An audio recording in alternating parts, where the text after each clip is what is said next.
Actually, the whole Yiddish point makes sense to me because there is this cantorial in the song without music. Yes.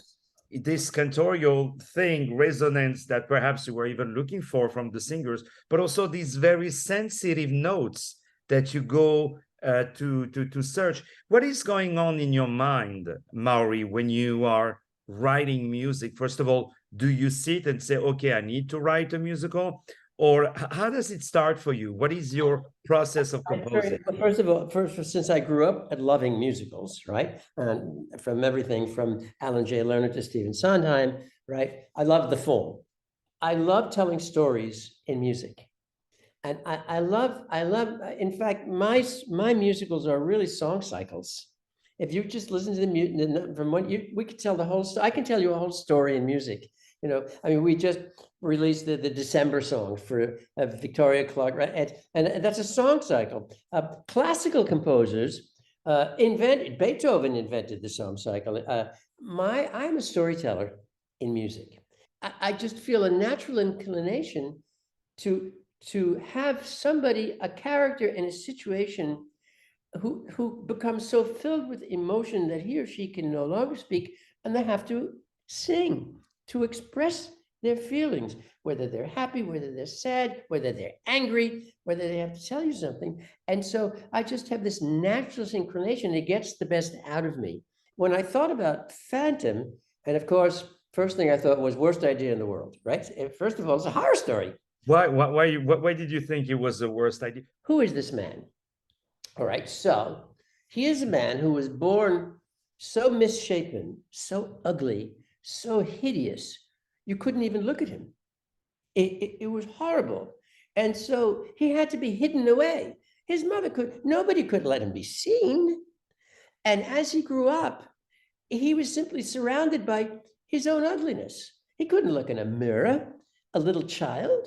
As he grew up, he realized that he was monstrous to look at. And all he had in his life, he was growing up, he found one thing to love: music. Only the beauty of music.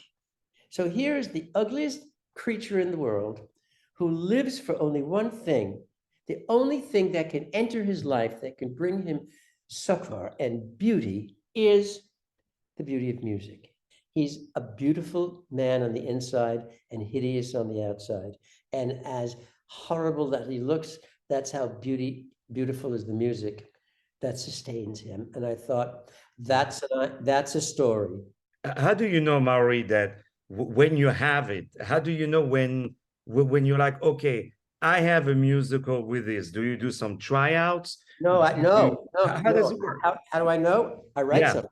I write something way before tryout. I write something, and if I write something, and I go, wow, I love that. I've written something really meaningful to me.